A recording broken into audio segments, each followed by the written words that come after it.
C'est l'histoire d'un voyage, d'un retour au pays. Je m'appelle Ali Badou. Je vis et je suis né en France. Mais la terre de ma famille, celle de mes ancêtres, la musique de la langue arabe, les premières couleurs vives, la lumière de l'enfance sont pour moi au Maroc. J'ai arpenté ce pays, j'y ai voyagé, j'y ai ri, j'y ai pleuré, j'y ai aimé aussi.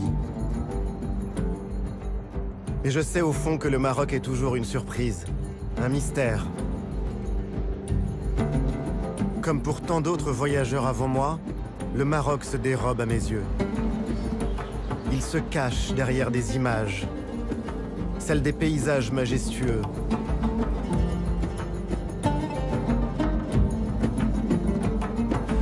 Celles des ruelles, des médinas. Vous y avez marché, moi aussi.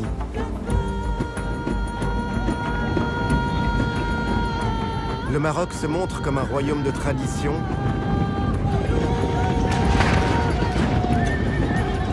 C'est aussi un pays entré de plein pied dans la modernité.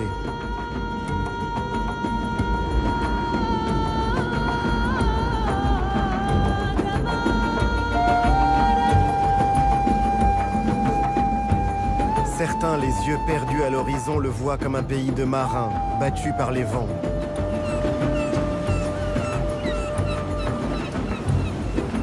D'autres, au contraire, ont cru trouver la vérité du Maroc dans les montagnes et les vallées de l'Atlas.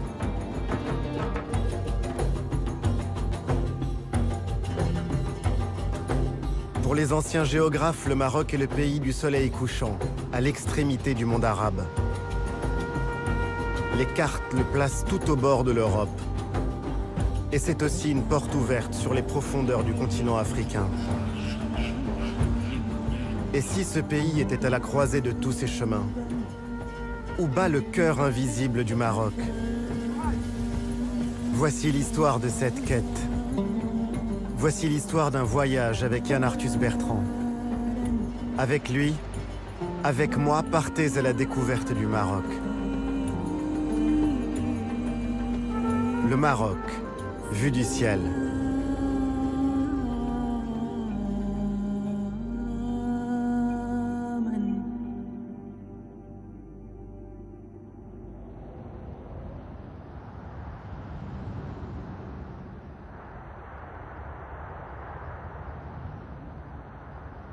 Par quoi commencer? Pourquoi pas par là où tout a commencé, loin de la mer, sur ces falaises du massif du Zarhoun qui bordent le sud du Rif, là où le Maroc est né.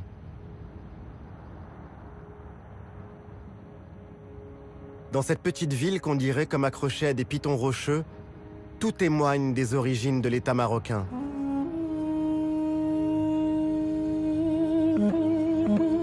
La ville de Moulay Idriss raconte ses temps anciens, ces jours de la fin du 8e siècle quand ce descendant du prophète qui fuyait l'Orient et les persécutions était venu trouver refuge sur ces lointaines terres berbères.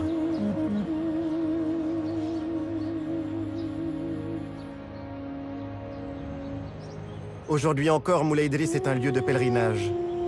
On passe cette porte pour admirer le mausolée du fondateur de la première des dynasties, les fontaines, les écoles coraniques.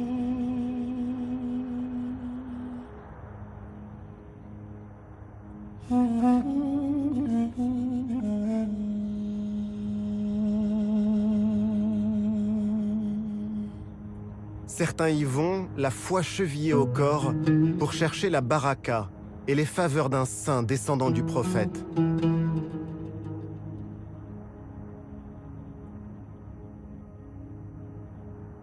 D'autres gravissent les falaises de Moulay Idriss pour admirer la plaine et en contrebas, une ville plus ancienne encore. Volubilis. Volubilis aux plusieurs vies. On lit dans ces ruines comme dans un livre.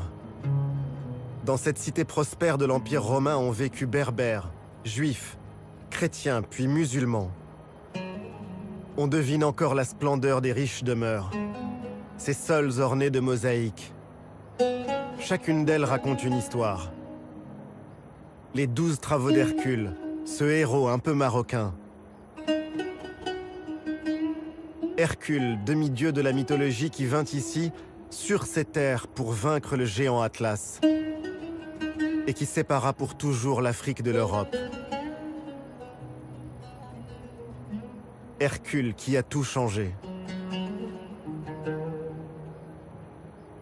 À Volubilis, on surprend aussi la déesse Diane, qui prend son bain au milieu des nymphes.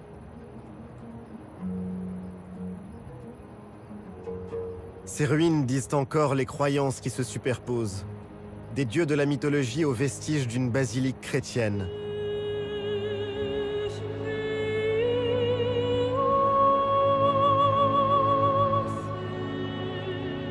Autant de traces de ce lien profond entre les racines du Maroc et les cultures, les civilisations de la Méditerranée. Le Maroc est ancré en Afrique. Il est aussi presque européen. Car avant tout, le Maroc est profondément méditerranéen. Toute son histoire en atteste, à commencer par les dynasties qui s'y sont succédées. Après Moulay Idriss et Volubilis, c'est à Meknès et à Fès que l'on remonte le mieux le temps. Meknès, la rivale de Fès. La ville de mon père. Dans les réunions de famille, on s'amuse de cette rivalité. Tout est prétexte à polémiquer et à rire entre les deux villes voisines. Les variantes dans les recettes de cuisine, les différences de caractère ou les traditions.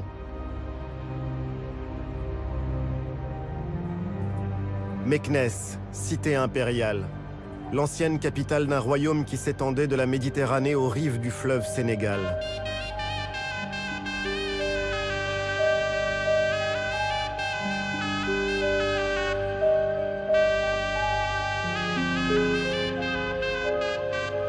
Comme Versailles raconte Louis XIV, Meknès raconte son contemporain, le roi Moulay Ismail.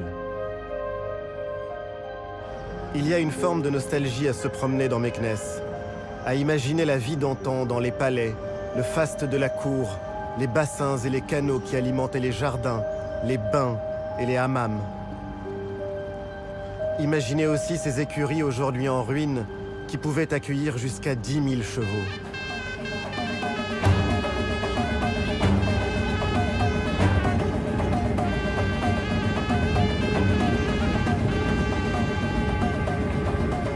Ce fut comme une apparition.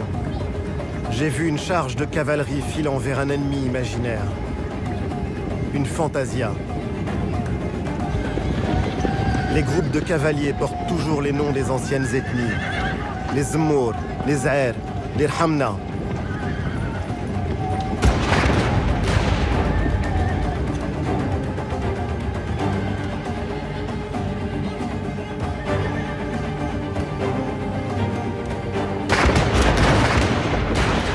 Cette démonstration de force, de panache et de courage, ces montures qu'on dirait prêtes à s'envoler ont fasciné les peintres orientalistes et le plus grand d'entre eux, le français Eugène Delacroix.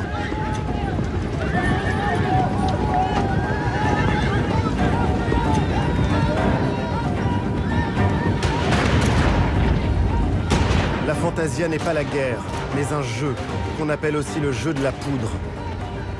Et ces spectacles sont encore aujourd'hui bien plus qu'un folklore. Une manière de domestiquer la violence, de dire aussi la fierté d'une appartenance.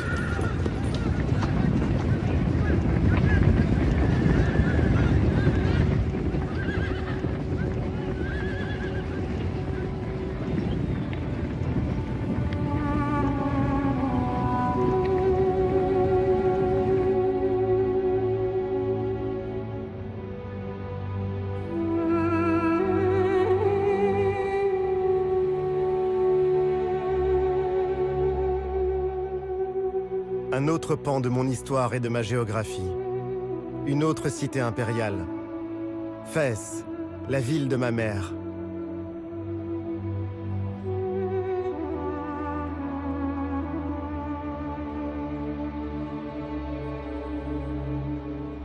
J'ai voulu arpenter les ruelles si étroites de Fès el Belli, le vieux Fès. Certaines ne font que 50 cm de largeur. Un labyrinthe où le désordre n'est qu'apparent. Pour se promener dans Fès, il faut s'abandonner, s'ouvrir à la surprise.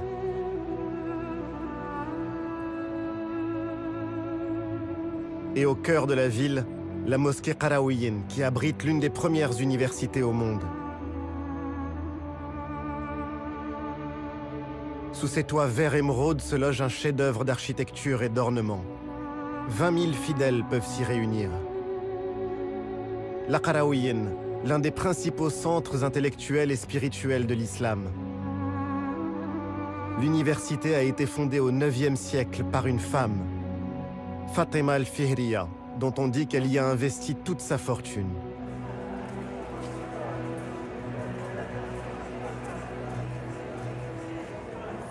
La Médina est un écosystème fragile. Pour la protéger, Fès est classé patrimoine universel de l'UNESCO.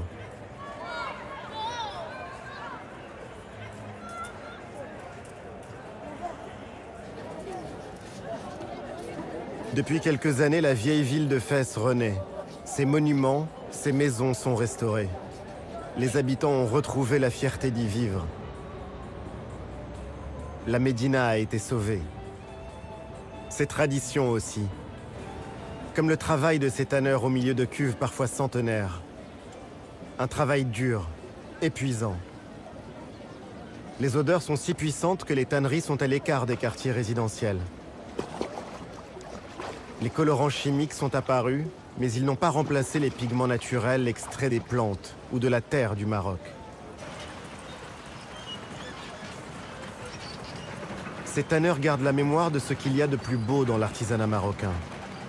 Des babouches à la maroquinerie jusqu'aux selles des chevaux et aux manuscrits les plus précieux.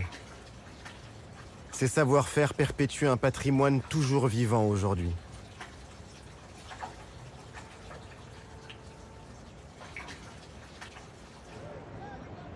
Fès est le modèle de la ville au Maroc. À tel point que pour désigner Fès, il suffisait à ses habitants de dire El Medina, la ville. Ville qui est comme un microcosme de l'identité du pays.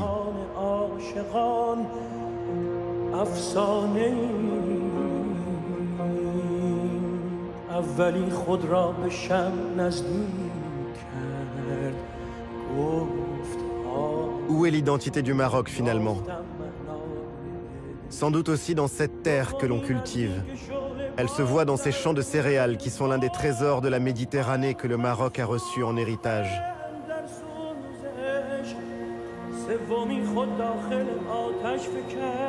Les céréales sont à la base de la cuisine marocaine.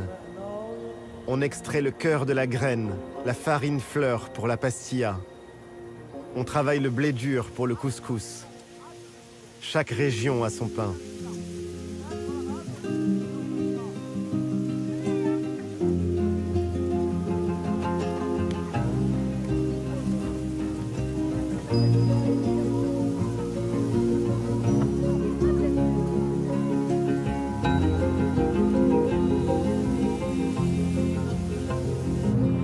L'orge, bien sûr le blé.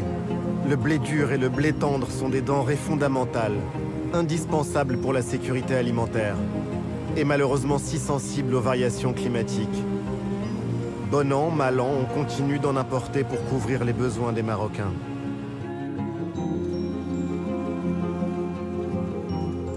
La culture la plus célèbre est sans doute maraîchère. C'est la tomate du Maroc.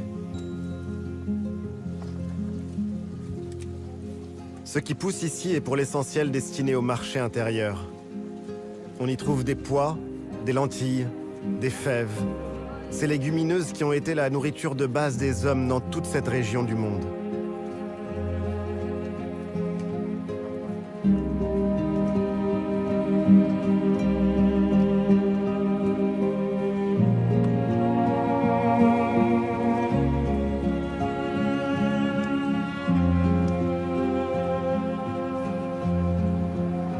Indispensable aussi le sucre, et donc les betteraves pour le produire. On offre encore du sucre dans les grandes occasions. C'est une manière de partager la joie, et au moment des décès, le sucre adoucit la douleur.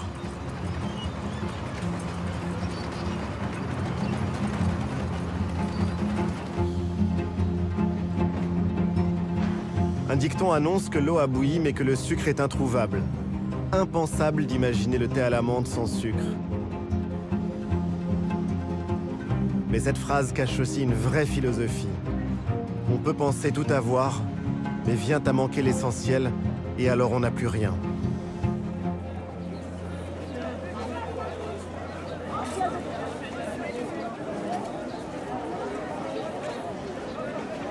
À la campagne, le rendez-vous incontournable, c'est le souk, le marché hebdomadaire.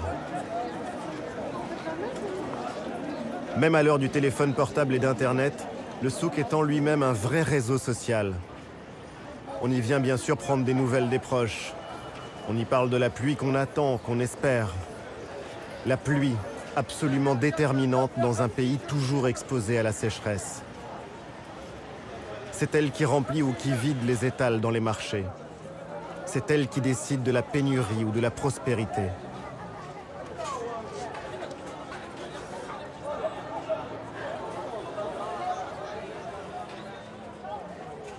Les années où il ne pleut pas assez, c'est le troupeau qui constitue la trésorerie et qui sert d'épargne. C'est sans doute pour ça qu'on dit que le fleh marocain est d'abord un berger.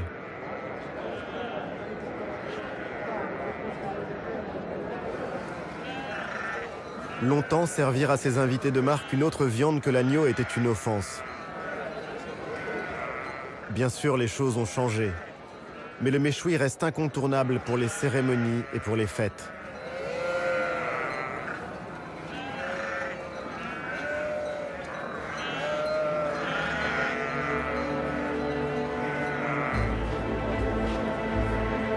Les choses changent, mais près de la moitié de la population vit toujours de l'agriculture. Et il faut nourrir 35 millions de Marocains. Je laisse le monde rural à sa vie et ses négociations. Sur la route, le Maroc se dévoile. Les plaines agricoles ne représentent qu'une petite partie du pays. Le territoire est occupé au centre par une longue chaîne de montagnes. C'est l'Atlas. Et au sud par un désert, le Sahara. Et tout le long, comme une immense muraille, l'océan Atlantique. C'est par ce chemin que se poursuit le voyage, vers les mythiques cités d'Assila, Rabat et Casablanca.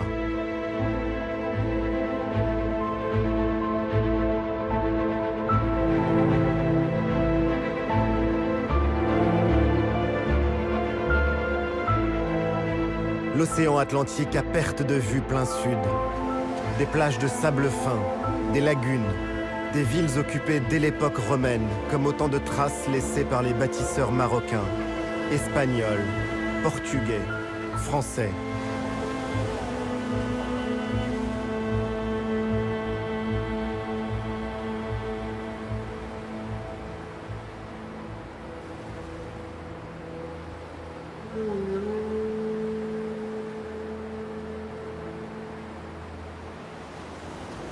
Les médinas situés sur le front marin ont toujours été menacés. Il faut dire qu'au bord de l'océan, l'ennemi venait du large. Les remparts comme ceux d'Assila racontent ces heures de l'histoire où il fallait constamment se préparer à être attaqué, pilonné depuis la mer. Ça faisait partie de la vie.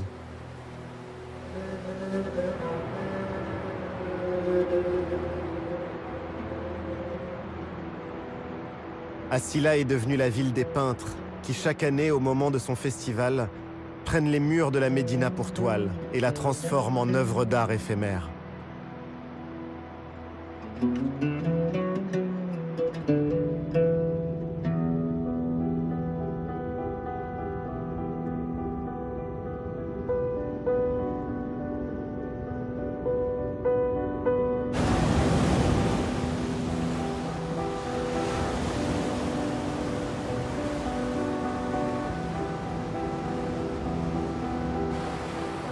Domestiquer la mer et vivre avec, chercher à la vaincre. Les Marocains ont longtemps appelé l'Atlantique l'océan ténébreux. 3000 kilomètres de façade sur l'océan et au Maroc la vie, la poésie, la tradition, la sagesse populaire et même la sainteté ont souvent un rapport à la mer.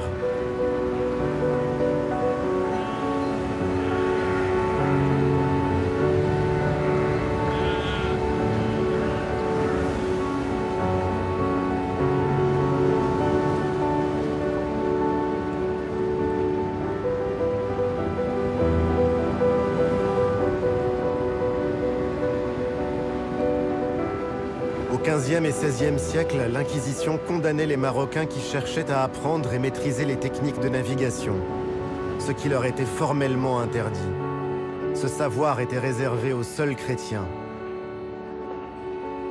Aujourd'hui, ce savoir-faire se transmet de génération en génération.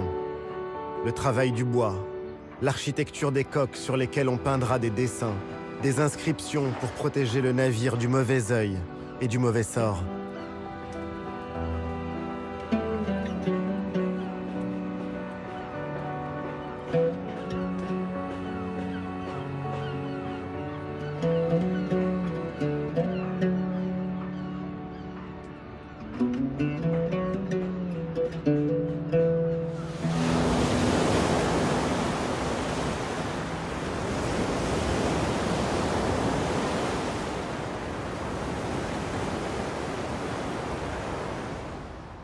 J'ai vu Rabat comme je ne l'avais jamais vu. J'ai marché dans les ruelles peintes de chaux blanches et bleues des Oudayas, ce quartier qui tient son nom d'une ancienne tribu. J'ai longé les remparts jusqu'à la tour des pirates qui rappelle le passé corsaire de Rabat. Ces navigateurs sans peur qui, au XVIIIe siècle, écumaient les mers jusqu'à l'Islande.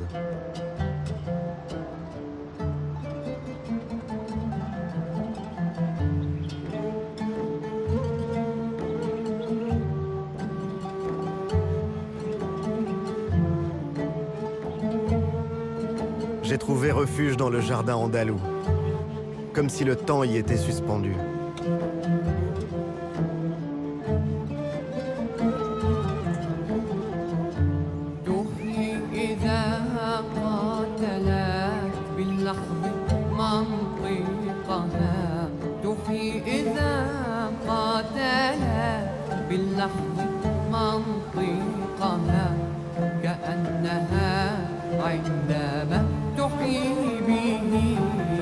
La cité corsaire est un souvenir présent dans les livres d'histoire, dans les contes et les imaginaires. Aujourd'hui, Rabat est la capitale du Maroc indépendant. Je suis donc allé méditer sur la tombe du père de l'indépendance marocaine, Mohamed V.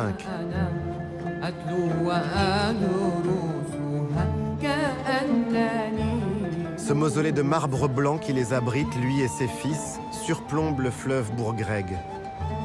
J'ai admiré la tour Hassan. Son bâtisseur, le roi Yaqub el-Mansour, rêvait au XIIe siècle d'en faire la plus grande mosquée du monde musulman d'Occident. Seul le minaret résista au terrible tremblement de terre de 1755.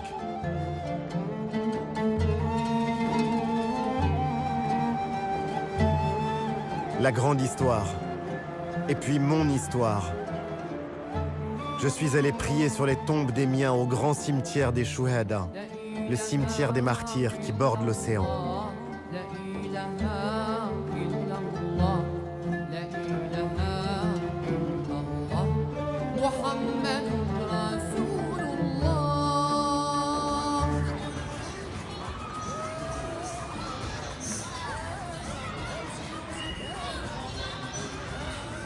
La ville de mon enfance a bien changé. Ce n'est plus cette belle endormie où je passais mes vacances.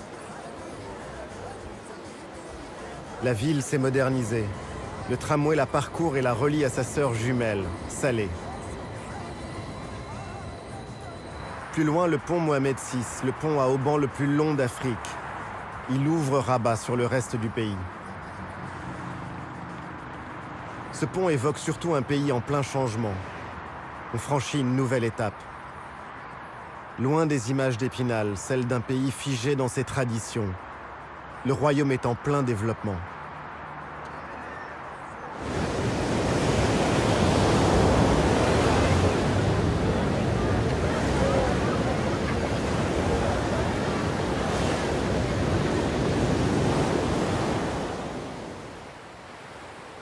Sur la route de Casablanca, la plage de Bouzneqa. Les riches Casablancais y ont des maisons d'été, imposantes, luxueuses. Ces grandes villas ont remplacé les cabanons de bois qui dataient pour certains du protectorat. On en trouve encore quelques-uns dans la baie voisine de Dahomey. Ils sont exposés à l'érosion et aux marées.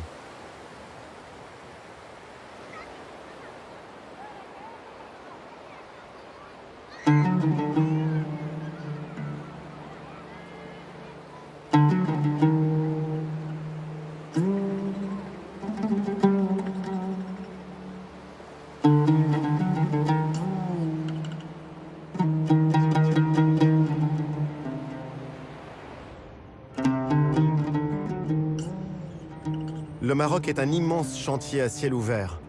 Habitation, infrastructures, grands projets.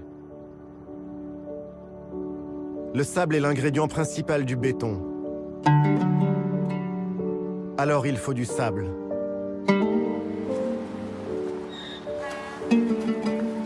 On a du mal à croire que le sable soit devenu un produit stratégique, rare et recherché. Le travail est dur pour ces hommes qui doivent ramasser ce sable gorgé d'eau, et donc très lourd. Et je me pose la question, ça donne du travail, mais à quel prix?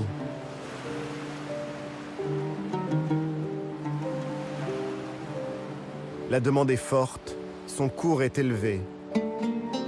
Gratuit et abondant, le sable marin n'est pourtant pas une ressource illimitée. Dans de nombreux endroits, son extraction abusive met en péril le littoral et participe à l'érosion des plages. Ce ne sont bien sûr pas quelques ânes qui mangent les falaises. Ailleurs, d'autres utilisent des machines et des camions pour le transporter.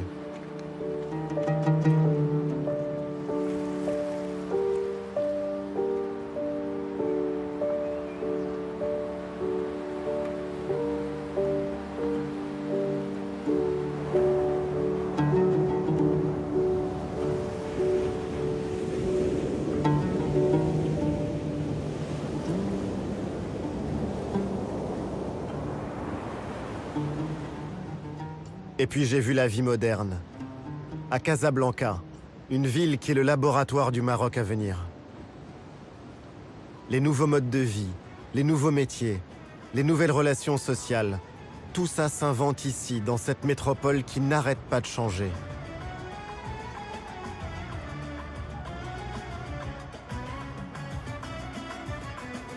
Casablanca, c'est le cœur palpitant de l'économie marocaine. Avec 4 millions d'habitants, c'est aussi la ville la plus peuplée du Maghreb.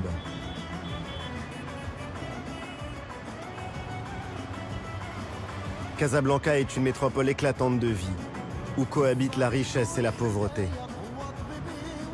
Une ville jeune, à l'image du pays dont un quart de la population a moins de 15 ans.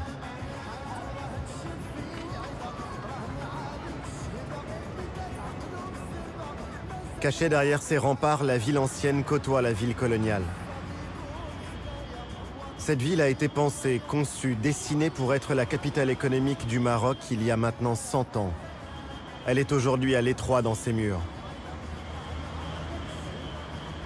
Cette cité résolument tournée vers l'avenir a encore un peu de mémoire. Ses monuments art nouveau ou art déco, comme l'église du Sacré-Cœur, convertie en salle d'exposition.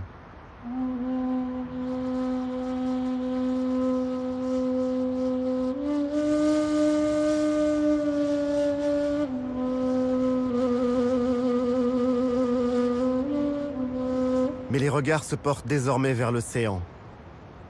La fierté des Casablancais, c'est une mosquée. Posée sur la mer, la mosquée Hassan II. C'est l'une des seules mosquées du Maroc ouvertes aux non-musulmans. Avec son minaret de 200 mètres, c'est le monument religieux le plus haut du monde. Une esplanade dédiée à la piété dans une ville vouée à l'argent.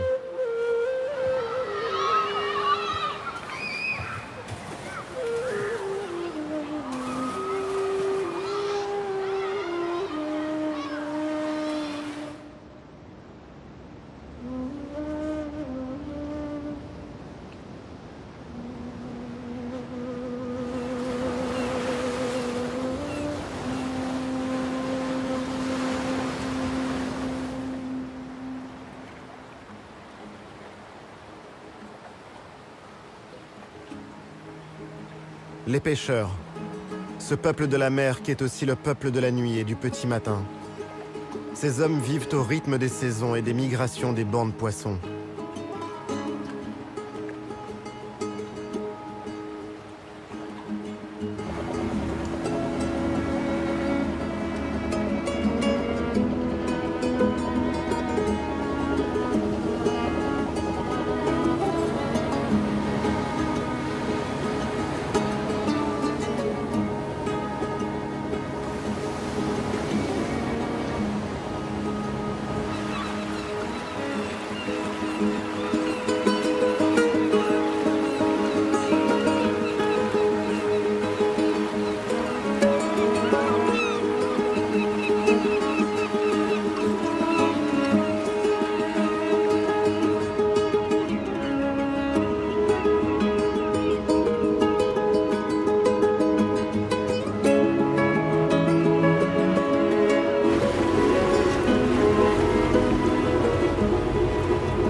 Le Maroc est le premier producteur de poissons d'Afrique.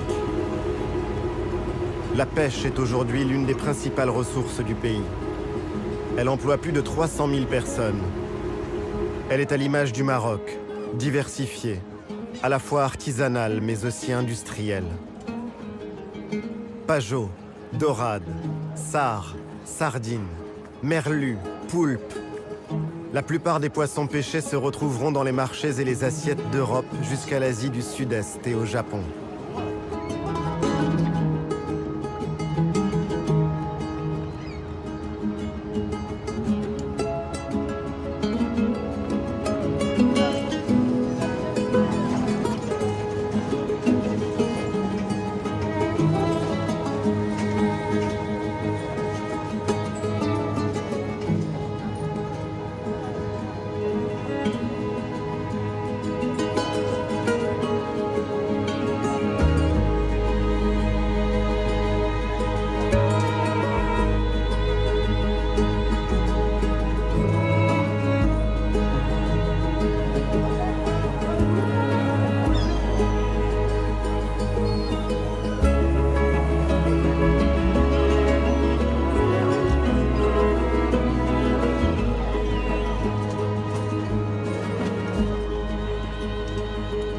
Depuis quelques années, on commence à lutter contre la surexploitation, à respecter les cycles biologiques, améliorer les conditions de travail et de vie sur les chalutiers.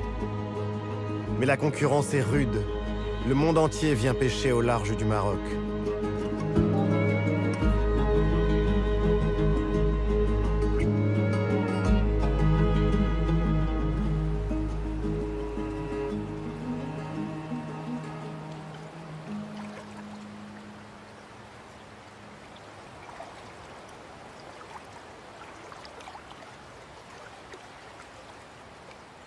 C'est cette même mondialisation qui fait vivre les pêcheurs d'algues de la région d'El Jadida et qui tout à la fois en épuise les ressources.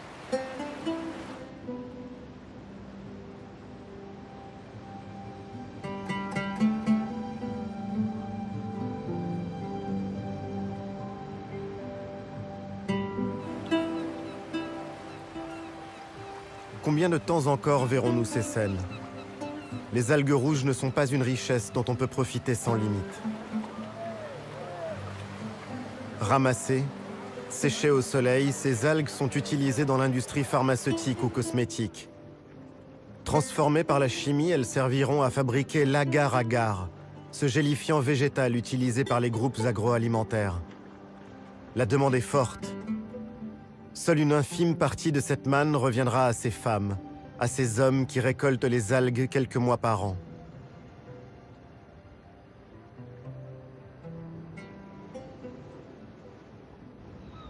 Et puis faisant cap toujours au sud, j'ai senti les vents alizés et j'ai retrouvé l'un des joyaux de l'Atlantique, Essaouira.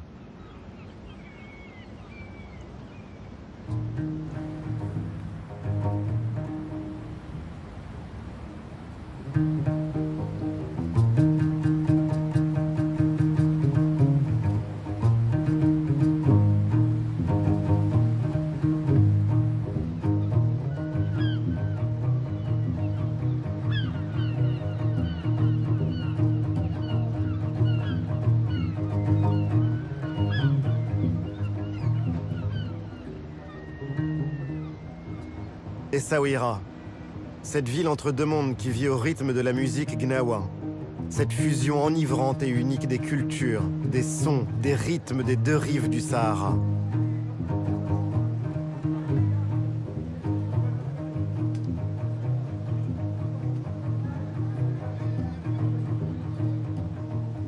Longtemps, une caravane de 10 000 chameaux reliait Essaouira à Tombouctou et poussait ses relais jusqu'à Saint-Louis au Sénégal.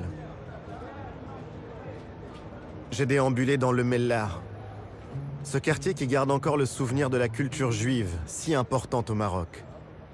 Les murs, les maisons témoignent de ce glorieux 19e siècle, quand celle qu'on appelait Mogador était une plaque tournante du commerce international.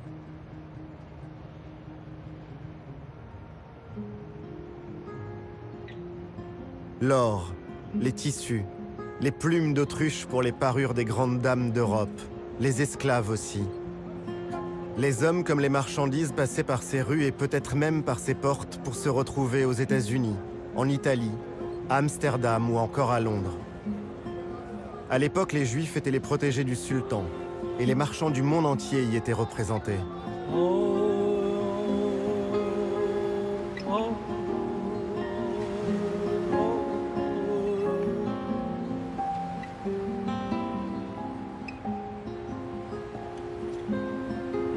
Partout au Maroc, les quartiers juifs portent le nom de Mellah, un mot dont l'origine vient du sel. Certaines activités de salaison et de conservation ont longtemps été réservées aux Juifs marocains. Pendant des siècles, l'histoire du Maroc s'est confondue avec ce commerce, quand le sel était au centre des échanges de la Méditerranée jusqu'au sud du Sahara. Du sel contre l'or du Ghana.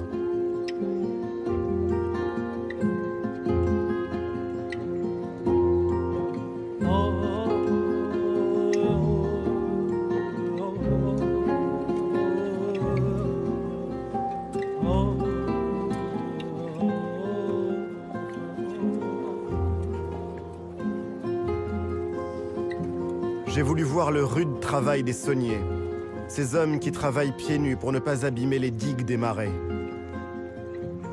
Je me dis que ces différentes scènes, toutes ces strates ne disent qu'une seule et même histoire, celle d'un pays qui s'est inventé au carrefour de grandes routes commerciales. Le sel marque bel et bien une étape dans ce voyage. Cette fois, la Méditerranée s'éloigne pour de bon. Le sel et la brise des Saouira annoncent l'Afrique.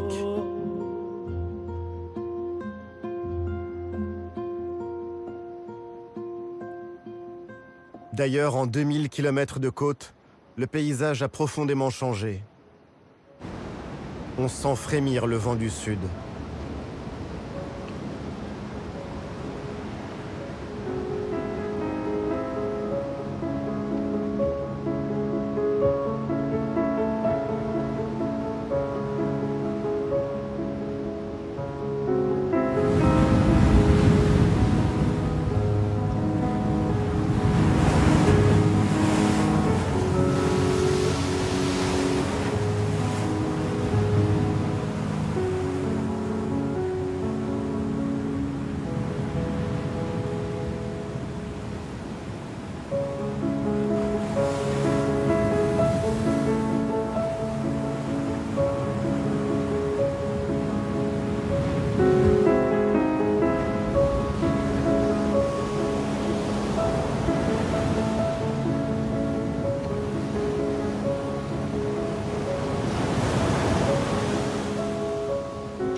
J'ai laissé Essaouira pour aller encore plus loin vers le sud, au-delà d'Agadir, vers les côtes et les plages sauvages de la région de Sidi Ifni.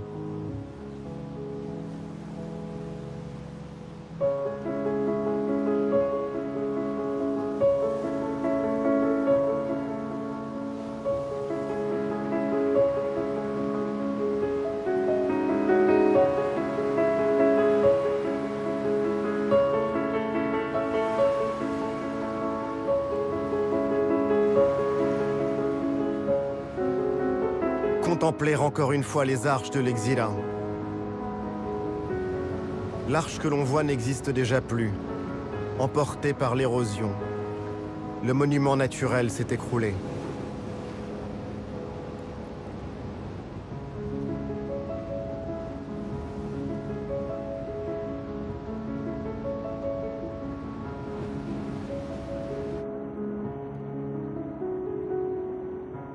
J'ai cherché la paix dans la zone protégée du parc naturel de Khnifis. Un panorama unique où se croisent l'océan, le désert et la lagune.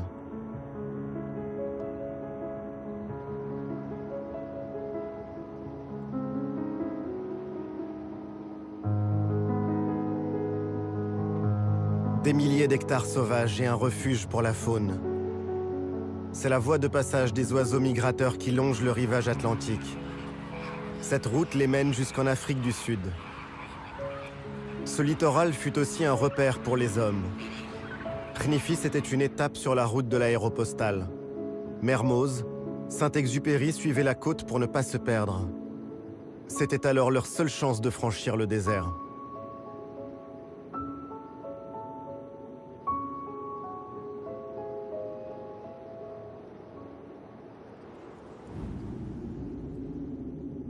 En continuant mon chemin vers l'Ayoun, j'ai de nouveau mis mes pas dans ceux de l'histoire. La Marche verte, partie de Tarfaya en 1975. Tous les enfants du Maroc connaissent cet épisode par cœur. Cette grande marche pacifique qui mena 350 000 Marocains jusqu'au seuil de la Sagia al-Hamra. Une marche qui libéra ces territoires du sud de l'occupation espagnole.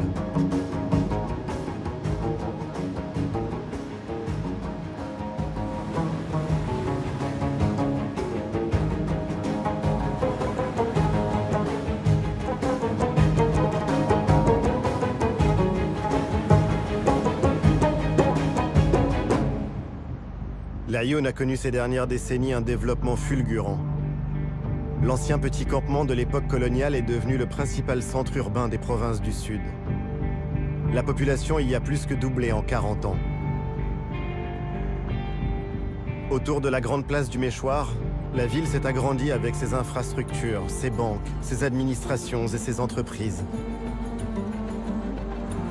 Comment imaginer qu'à la place de cette ville en plein désert, il n'y avait encore récemment que des traces de passage de tribus nomades? Partout, de grands chantiers sont lancés pour développer l'économie de la région. Et le Maroc attend que sa souveraineté sur le Sahara soit entérinée par l'ONU.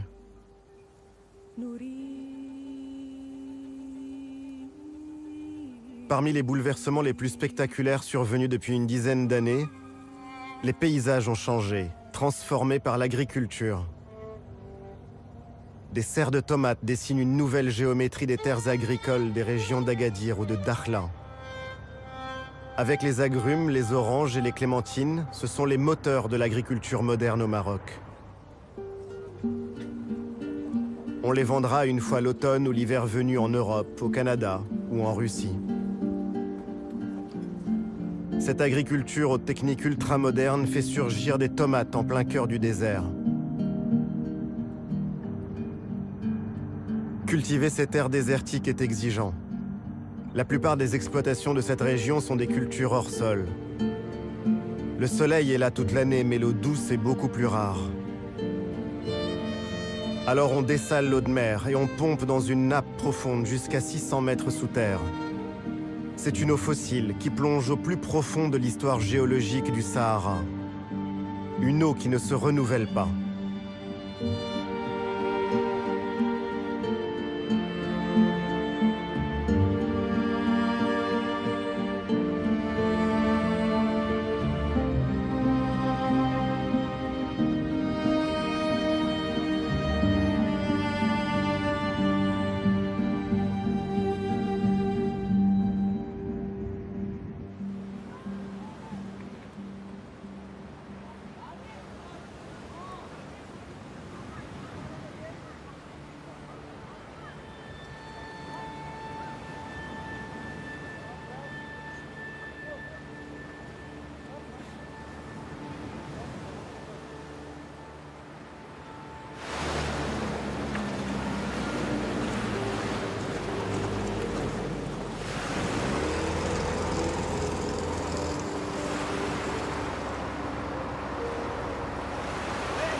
À 500 km au sud de l'Ayoun, j'ai voulu voir la baie de Dakhla.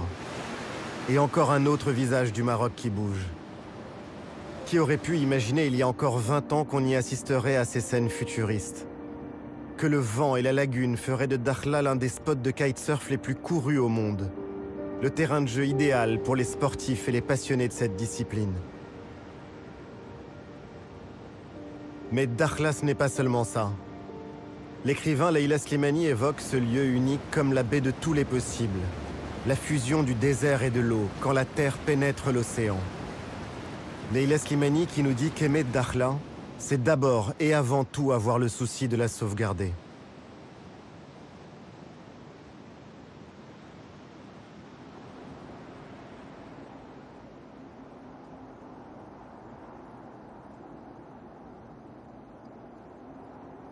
J'ai quitté Dakhla pour remonter vers les montagnes. Je suis au bout de ma route atlantique. Et je vais maintenant prendre un cap bien différent. Je veux remonter dans les vallées et les contreforts de l'Atlas, toujours à la recherche du cœur du pays. Vers le village d'Amtuddi, puis la vallée d'une Fis dans le lit de cette rivière sur la route de Marrakech.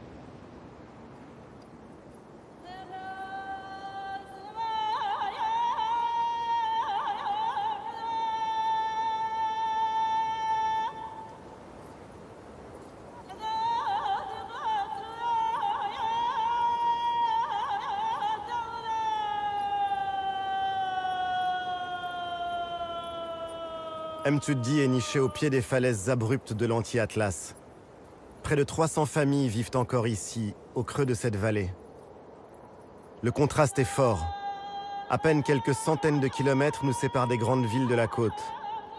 Et pourtant on fait ici un saut dans le temps. On trouve des traces d'occupation humaine jusqu'à 10 000 ans avant Jésus-Christ. Des gravures rupestres montrent des éléphants, des girafes, des rhinocéros ou encore des autruches. Mais cette région est aussi celle de l'Agadir, ces greniers collectifs bâtis par les habitants.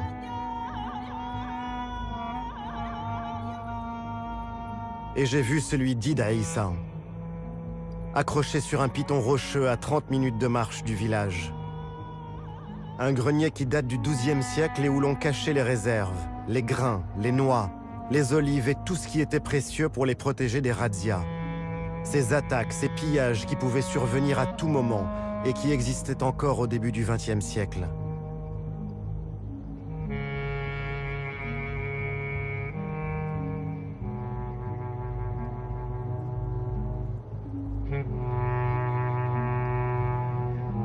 Le spectacle de ces fortifications rappelle la précarité de la vie en ces temps anciens, quand les hommes et leurs biens suscitaient les convoitises.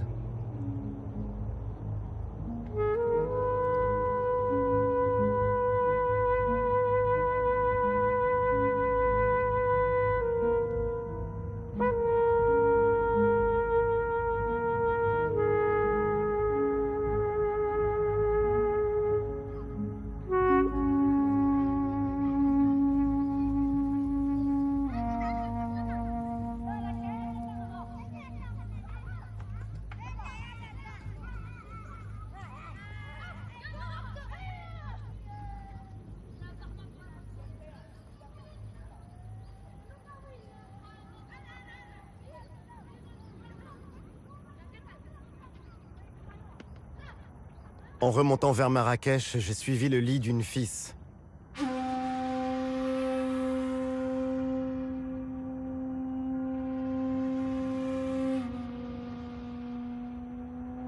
Dans ces vallées vertes où persiste encore la vie en hameau, chacun d'eux rassemble une famille ou un clan.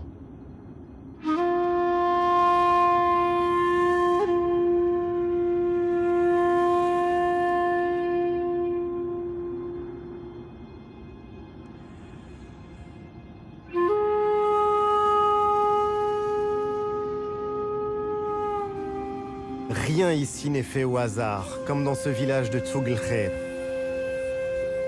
Le choix du site et des matériaux de construction, l'orientation des façades et des ruelles pour laisser le moins de prise possible au vent, à la pluie et aux intempéries.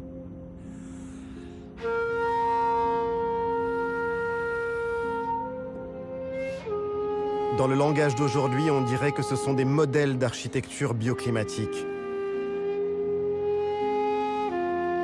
Tout ici est défi pour les hommes.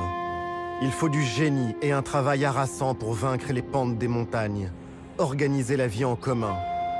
La survie de l'individu est impossible en dehors du groupe.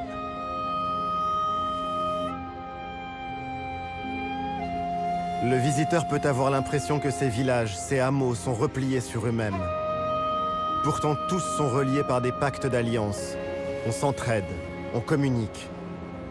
On se retrouve aussi au moment des fêtes, lors des mariages et dans les moments durs de la vie, comme lors des décès. La solidarité reste forte dans ces vallées, bien plus qu'en ville. L'un des grands lieux de réunion, ce sont les souks. La tradition veut qu'on y dépose les armes en y entrant. Ce sont des espaces où règne la paix entre les familles et les clans.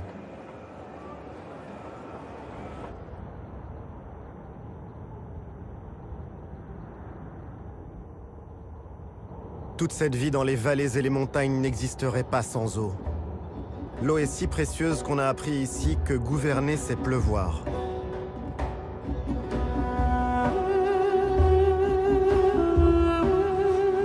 C'est au roi Hassan II que le Maroc doit ses barrages.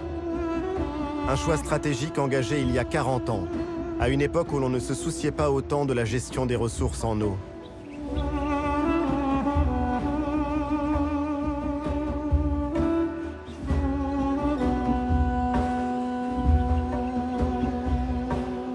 Ces ouvrages d'art ont jeté les bases d'une vraie politique hydraulique. Aujourd'hui, près de 140 barrages alimentent les agriculteurs en eau.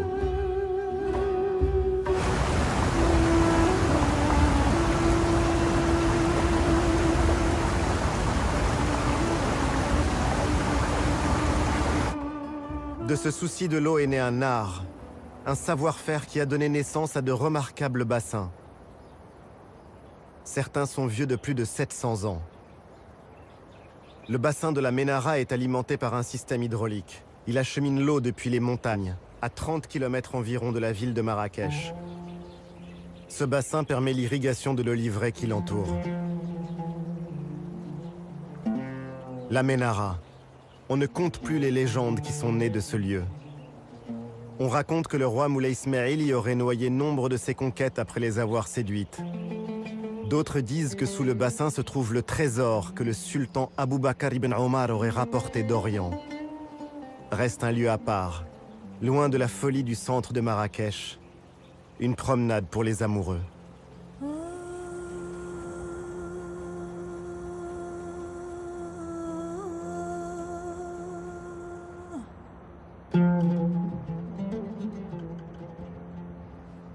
Marrakech a été fondée au XIe siècle par une femme, Zine ibn Fzawiya, l'épouse du roi Youssef ibn Teshfin qui rêve de conquête. Son mari parti en guerre, Zine ibn Fzawiya s'établit dans cette palmeraie au pied de l'Atlas. C'est elle qui en conçoit les tracés et qui administre ce qui est rapidement devenu une cité prospère.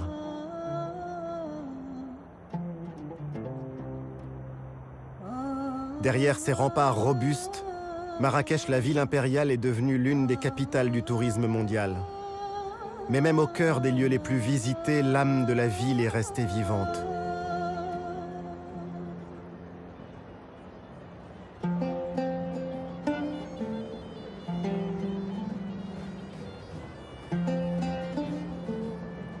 La place Jemaa el-Fna reste une scène de spectacle à ciel ouvert.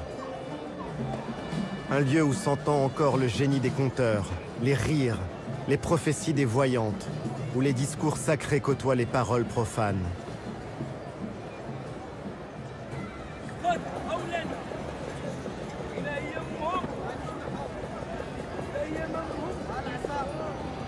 Jemaa el-Fna garde le souvenir de ce temps où le réel et l'imaginaire se confondaient. L'UNESCO l'a classé patrimoine oral de l'humanité.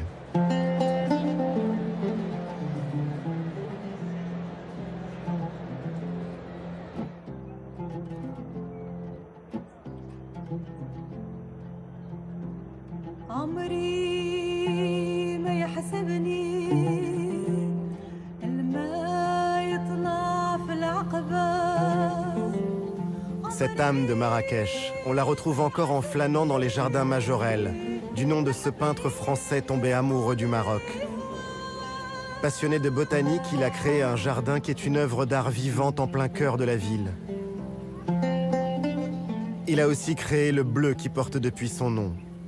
Ce bleu outre-mer en écho au ciel de Marrakech.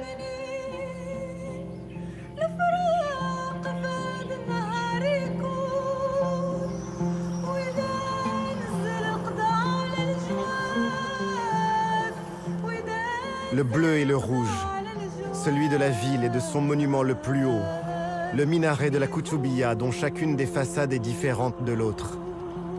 Il veille sur Marrakech depuis le XIIe siècle.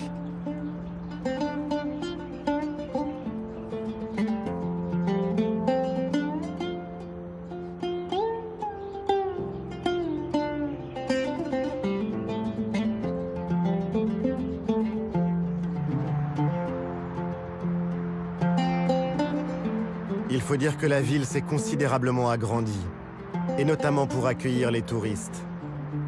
Ils sont près de 2 millions à venir chaque année, doublant la population de la ville.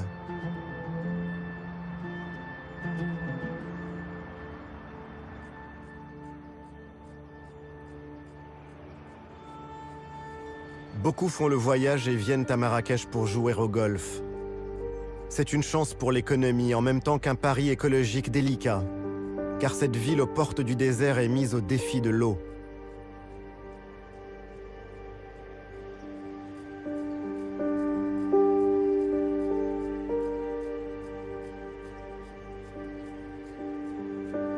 La demande explose et il faut préserver les ressources. Depuis peu, on cherche à maîtriser ce qui peut l'être. Certains golfs sont arrosés avec des eaux usées.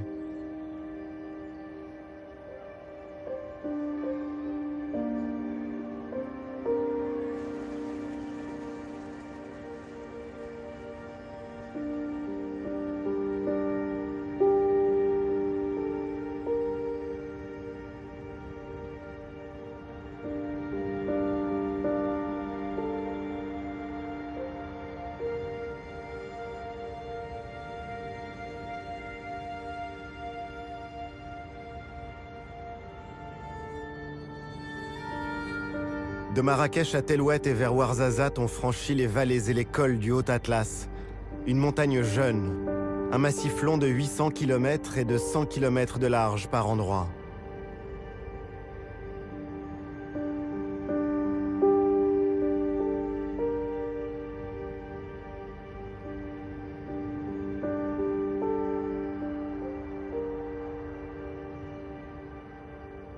Cette fois, la route nous emmène au plus profond du pays, sur ces sommets enneigés.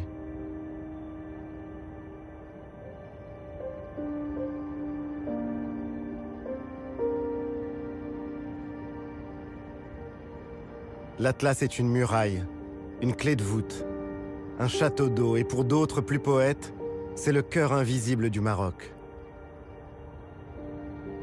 Et tout en haut, le Toubkal, le point culminant de toute l'Afrique du Nord.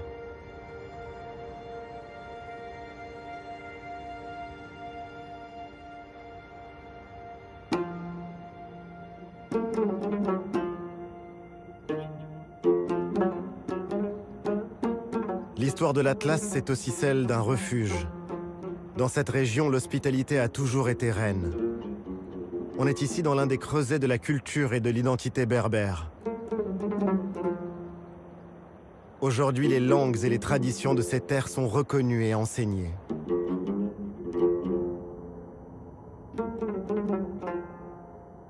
Dans les vallées, le verre est toujours différent. Et c'est le signe des prouesses et du labeur des hommes. Les paysans sont de vrais jardiniers. Ils jouent avec les pentes pour acheminer l'eau jusqu'aux plantations.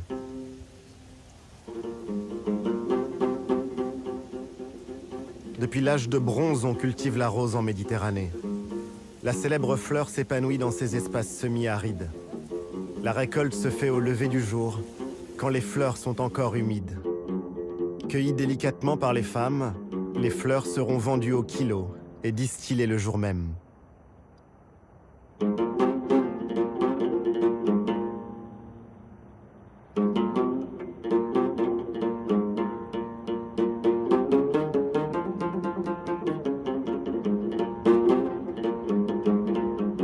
Certains villages construits en pisé sont abandonnés. De nombreux jeunes quittent la campagne pour aller chercher meilleure fortune ailleurs.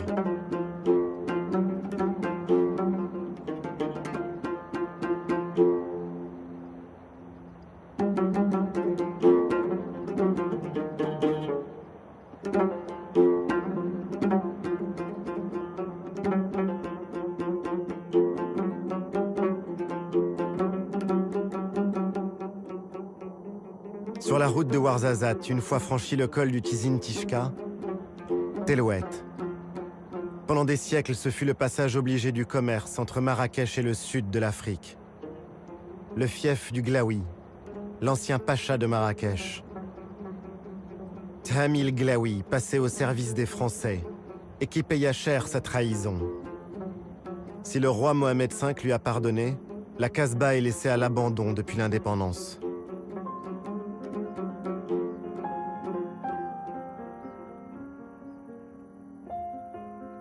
Un gardien l'a fait visiter.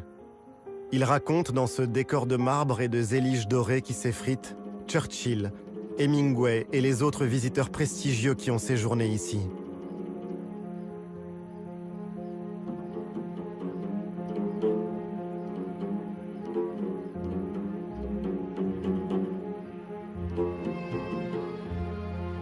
S'y promener, c'est réfléchir sur le pouvoir.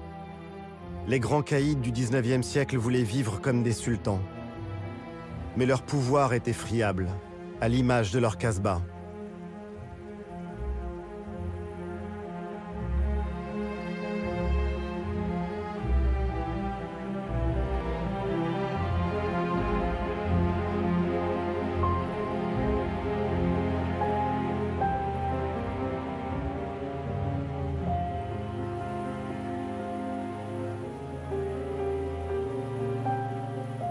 À Telwet, la cigogne blanche veille sur les hommes. Elle n'est pas chassée. La croyance populaire la considère comme un porte-bonheur et un oiseau sacré. La légende y voit un religieux avec sa djellaba blanche et son burnous noir. Aux enfants, on raconte que Dieu a transformé cet homme en cigogne parce qu'il avait mangé pendant le mois sacré de Ramadan.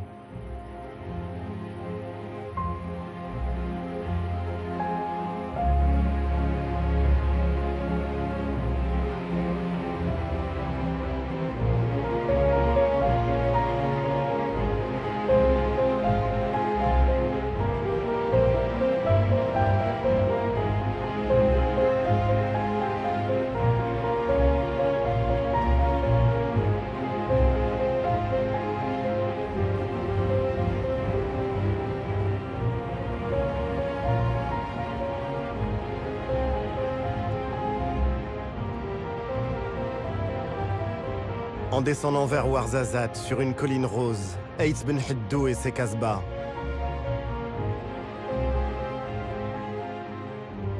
Certaines sont en ruine, les autres ont été restaurées pour les besoins du cinéma, ou depuis que le site a été classé patrimoine mondial par l'UNESCO.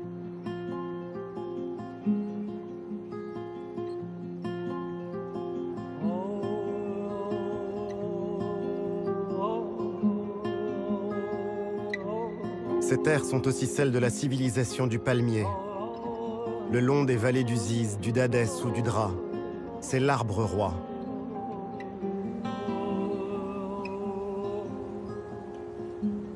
Chacun d'entre eux peut produire 30 à 100 kilos de dattes selon les années. Mais l'arbre est menacé. 2/3 des palmiers dattiers ont été décimés par la maladie du bayoud.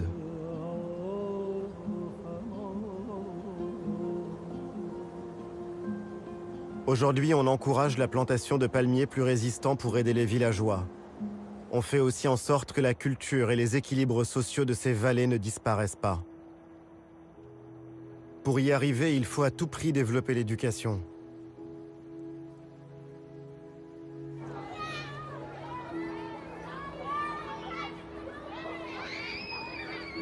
Et dans un pays où 40% de la population vit dans les campagnes, cela veut dire fournir l'accès à la scolarité même dans les régions les plus enclavées.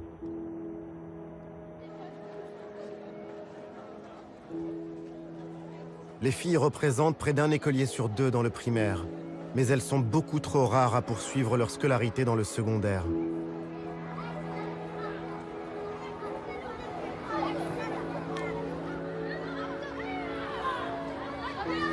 C'est à l'école, c'est dans la loi, dans les têtes aussi évidemment que se jouera l'émancipation des femmes marocaines.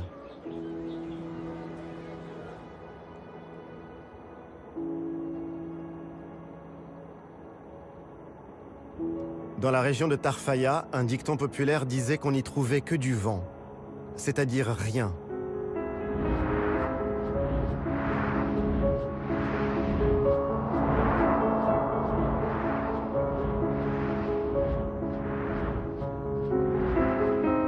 Aujourd'hui, ce rien est une richesse. C'est lui qui fait tourner les éoliennes dans tout le pays.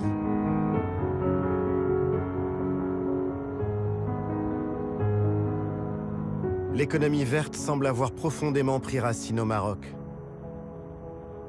Au cœur des zones désertiques, comme au nord, autour de Tanger, les éoliennes se sont multipliées, comme autant de palmeraies futuristes. D'autres verront le jour dans les prochaines années.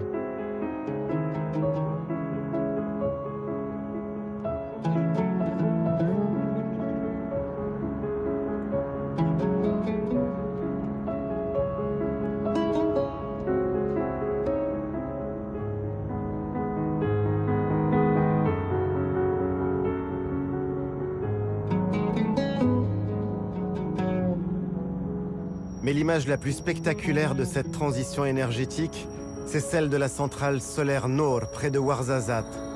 Noor, ça veut dire la lumière en arabe. D'ici 2020, Noor déploiera ses miroirs sur des milliers d'hectares, l'équivalent de 3500 terrains de football, ce qui en fera l'une des plus grandes centrales solaires au monde. La ressource est inépuisable.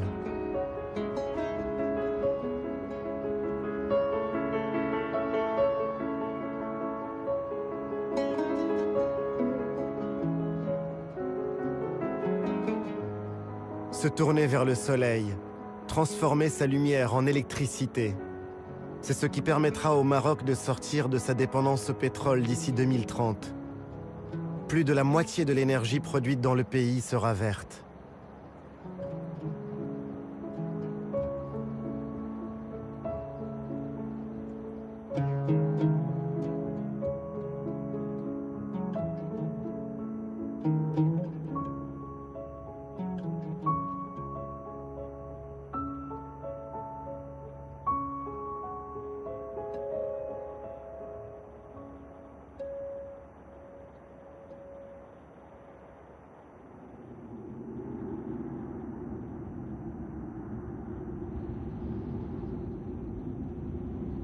Après Noor commence le désert. L'immensité du Sahara est là, aux portes du Maroc, avec les dunes de Merzouga. Certaines culminent à 250 mètres.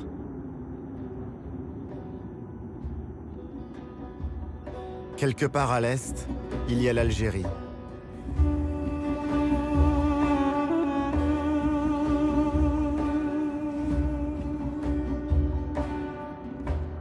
Sans le savoir, les voyageurs mettent leurs pas sur les routes invisibles qu'empruntaient les anciens caravaniers. Ces hommes étaient marchands. Ils étaient aussi souvent érudits. Et dans leur sillage, on trouvait médecins, juristes et lettrés. Tous marchaient à travers l'Afrique. Et avec eux, l'influence culturelle du Maroc se diffusait jusqu'au Sénégal et à la boucle du Niger. Pour ces voyageurs venus des profondeurs de l'Afrique, voir ces dunes signifiait la fin d'un grand voyage. Merzouga annonçait le Maroc, un autre monde, cosmopolite, celui de la Méditerranée. Tout nous ramène finalement à cette mer Méditerranée, et plus encore à cette ville au contact de l'Afrique et de l'Europe que l'on appelle Tanger. De Rabat, Salé la corsaire, à Fès l'arabo-andalouse ou Marrakech la déjà africaine, le Maroc est à la croisée de tant de routes. Les caravanes ont disparu, mais aujourd'hui encore, nombre de femmes et d'hommes rêvent toujours d'atteindre la Méditerranée.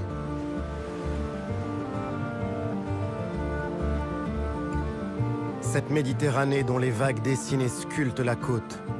La Méditerranée, un temps délaissé qui revient à la vie.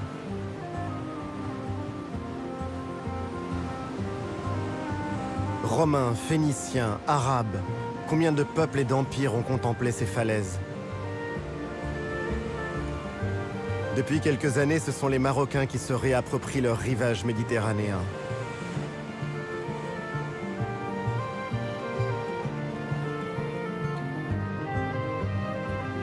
Les classes moyennes vont à la mer.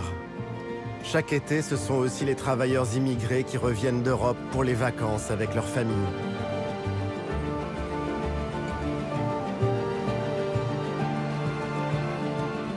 La plage et le soleil ont fait de ces rives de la Méditerranée une côte radieuse. On y croise aussi des Espagnols venus en voisin le temps d'un week-end. C'est un retour de l'histoire dans cette région marquée par les rivalités avec le voisin du Nord. Sous les parasols, on ne se soucie plus des conquêtes. On oublie peu à peu l'époque où la baie d'Al-Hoceima était l'objet de toutes les convoitises européennes.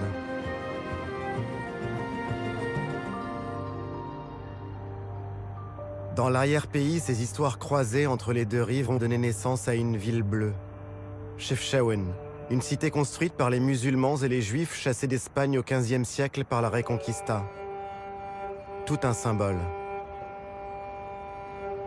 Chefchaouen est aujourd'hui un haut lieu du tourisme marocain. On y vient pour admirer ces camaïeux uniques au monde. Certains s'y laissent emporter par des volutes rêveuses qu'offre la terre de cette région.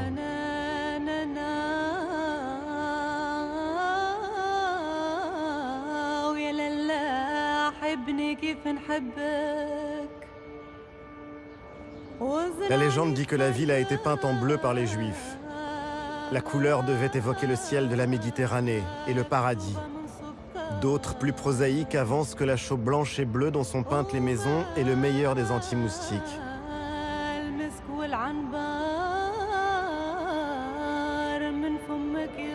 Chefchaouen est accroché sur les contreforts du Rif, cette région qui a toujours défendu sa culture et son identité. Le Rif est la patrie d'Abdelkrim el-Khattabi, ce héros marocain devenu icône de la lutte anticoloniale. Comme un autre retour de l'histoire, le Rif vit aujourd'hui largement de l'émigration de ses enfants en Europe. Et l'Europe est justement là, on la touche du doigt, à Tanger. On y charge et on y décharge pour le monde entier, et en particulier pour l'Europe, car le destin du pays se joue dans ses relations avec le nord de la Méditerranée.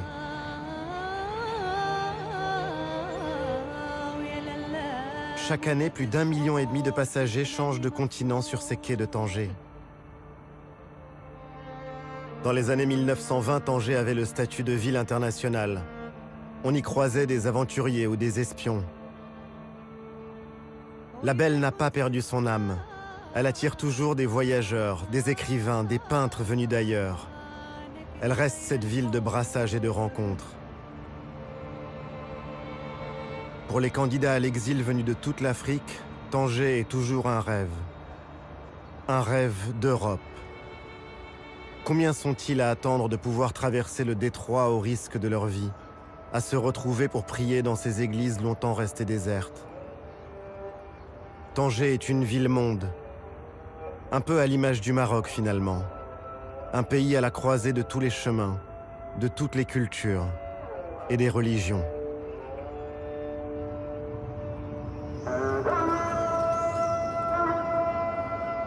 Dans les djellabas de couleur de ces femmes, j'ai vu comme une évocation de la cohabitation des cultures et de la fraternité. L'islam ouvert et tolérant du Maroc.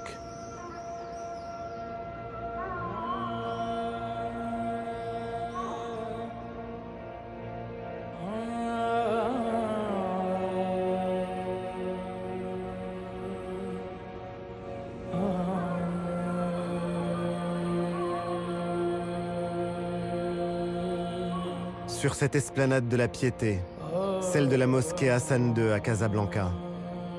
C'est l'un des jours les plus importants de l'année, l'Aïd el-Kébir.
C'est la fin de ce voyage.